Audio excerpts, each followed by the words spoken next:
அதனால தயவு செய்து சொல்றேன், இந்த நாள் பார்க்கறது, நேரம் பார்க்கறது, குறி கேட்கறது, ஜோசியம் பார்க்கறது, அதை செய்யறது இதை செய்யறது யாராவது அப்படி பண்ணி கொண்டிருந்தீங்கன்னா தயவு செய்து விட்டுருங்க.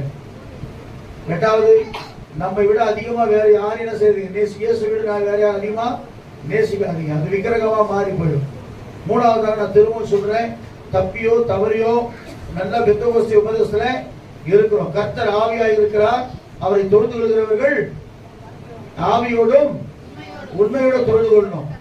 வசனம் சொல்லுகிறது, கர்த்தருக்கு ஸ்தோத்திரம், ஆதியிலே வார்த்தை இருந்தது, அந்த வார்த்தை தேவனிடத்தில் இருந்தது, அந்த வார்த்தை தேவனாய் இருந்தது. அல்லேலூயா சொல்லுவோமா?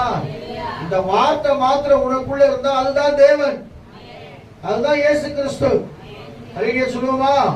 நீ ஆவியில நிரம்பி ஜெபிக்கிற ஜெபம் தான், மற்றபடி எந்த விக்கிரகத்தையோ மற்ற காரியம் உள்ள என்ன பாக்குறீங்களா? எதுவுமே வைக்க